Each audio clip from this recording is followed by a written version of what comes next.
तर दहशतवाद्यांना थारा देणाऱ्या, दहशतवाद्यांना पोसणाऱ्या पाकिस्तानला धडा शिकवण्याचा निर्धार आता भारतानं केलाय। दहशतवादाविरोधातल्या लढाईमध्ये भारताला आंतरराष्ट्रीय स्तरावरनं सुद्धा वाढता पाठिंबा मिळतोय। तर दुसरीकडे पाकिस्तानची आर्थिक कोंडी करण्याचे प्रयत्न सुद्धा भारताकडनं सुरू आहे। त्यामुळे आधीच आर्थिक संकटात असलेल्या पाकिस्तानच्या अडचणी जरा जास्तच वाढू शकतात। पाकिस्तानची भारताकडून कोंडी,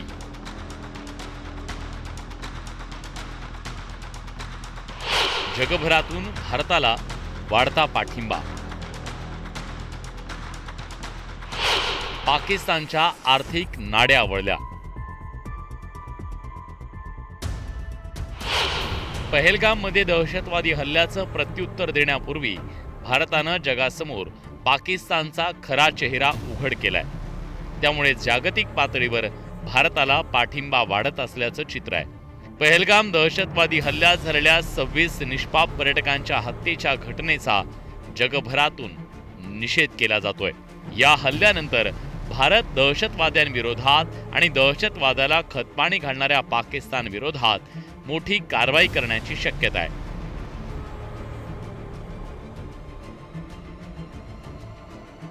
भारताच्या या दहशतवादाविरोधातल्या लढाईत जागतिक महासत्ता असलेल्या अमेरिकेनं भारताला एक प्रकारे पाठिंबा दिलाय।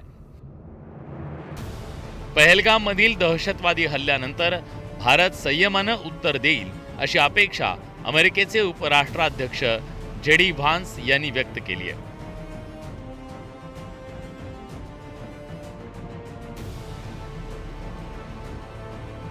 Well, sure. I'm worried about any time you see a hotspot breaking out, especially between two nuclear powers. We've obviously been in close contact with our friends in India and Pakistan. Our hope here is that India responds to this terrorist attack in a way that doesn't lead to a broader regional conflict. विशेष म्हणजे पहलगाममध्ये हल्ला झाला तेव्हा JD Vance यांच्या कुटुंबासह ते भारत दौऱ्यावर होते। एक प्रकारे दहशतवाद्यांनी भारतासोबतच अमेरिकेलाही इशारा देण्याचा प्रयत्न केला होता। या पार्श्वभूमीवर व्हान्स यांच्या वक्तव्याला मोठं महत्त्व प्राप्त झालंय। अनेक देशांनी भारताला पाठिंबा दर्शवलाय। अशातच आधीच भिके कंगाल असलेल्या पाकिस्तानच्या आर्थिक कोंडीचा भारताकडून प्रयत्न केला जातोय। And we hope, frankly, that Pakistan, to the extent that they're responsible, cooperates with India to make sure that the terrorists, sometimes operating in their territory, are hunted down and dealt with. That's how we hope this unfolds. We're obviously in close contact. We'll see what happens. दहशतवाद विरोधातल्या लढाईत जगभरातील अनेक देशांनी भारताला पाठिंबा दर्शवलाय। अशातच आधीच भिके कंगाल असलेल्या पाकिस्तानच्या आर्थिक कोंडीचा भारताकडून प्रयत्न केला जातोय। पाकिस्तानचा पुन्हा एकदा फायनान्शियल ॲक्शन टास्क फोर्सच्या ग्रे लिस्टमध्ये समावेश करावा यासाठी भारताचे प्रयत्न असणार आहेत। दहशतवादाला पाठबळ दिल्याबद्दल पाकिस्तान 2018 पासून FATFच्या ग्रे लिस्टमध्ये होता, मात्र ऑक्टोबर 2022 पासून या ग्रे लिस्टमधून त्याला बाहेर काढलं गेलंय। पाकिस्तानचा या ग्रे लिस्टमध्ये समावेश झाल्यास पाकिस्तानला आंतरराष्ट्रीय मॉनिटरिंग फंड, जागतिक बँक आणि युरोपियन युनियनकडून आर्थिक मदत मिळणं कठीण होईल। त्यासोबत आंतरराष्ट्रीय नाणेनिधीकडून पाकिस्तानला मिळणारी मदत स्थगित करावी यासाठी भारताचे प्रयत्न आहेत। IMF कडून पाकिस्तानला $7 बिलियन निधी मिळतो।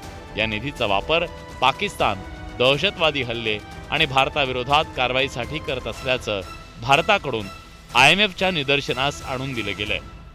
भारताचा प्रयत्न असा आहे की आपल्या मित्र देशांना सोबत घेऊन पाकिस्तानचा या हल्ल्यातील सहभाग उघडा पाडून पाकिस्तानची आर्थिक नाकेबंदी करणं, याच्यामध्ये FATF फायनान्शियल ॲक्शन टास्क फोर्सच्या अंतर्गत पाकिस्तानला पुन्हा एकदा करड्या यादीत टाकून पाकिस्तानमध्ये होणारी गुंतवणूक आणि पाकिस्तानला मिळणारी मदत कमी करणं। एकीकडे पाकिस्तानच्या आर्थिक नाड्या आवळण्याचा प्रयत्न केला जात असताना आंतरराष्ट्रीय व्यासपीठावरही पाकिस्तानचा बुरखा भारताकडून फाडला जातोय। संयुक्त राष्ट्रसंघात भारताच्या उपस्थायी प्रतिनिधी योजना पटेल यांनी दहशतवादाच्या मुद्द्यावरून पाकिस्तानला फटकारलंय। पाकिस्तानात दहशतवादाला प्रोत्साहन दिलं गेलं या पाकिस्तानचे संरक्षण मंत्री ख्वाजा आसिफ यांच्या वक्तव्याचा दाखला योजना पटेल यांनी दिला.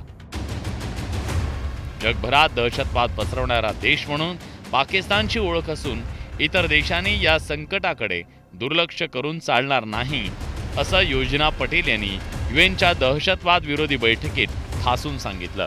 Pakistan's Defense Minister Khwaja Asif admitting and confessing Pakistan's history of supporting, training and funding terrorist organizations in a recent television interview. This open confession surprises no one and exposes Pakistan as a rogue state fueling global terrorism and destabilizing the region. The world can no longer turn a blind eye. दहशतवादाला पोचणाऱ्या पाकिस्तानचा खरा चेहरा जगासमोर उघडा पडण्याचा आणि पाकिस्तानची आर्थिक नाकेबंदी करण्याचा भारताचा प्रयत्न आहे. दहशतवाद विरोधातल्या या लढाईत भारताला जगभरातील अनेक देशांचा भक्कम पाठिंबा लाभतोय.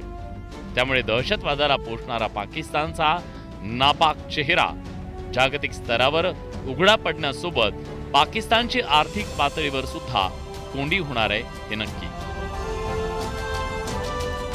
Bureau report, news 18 Lokmat.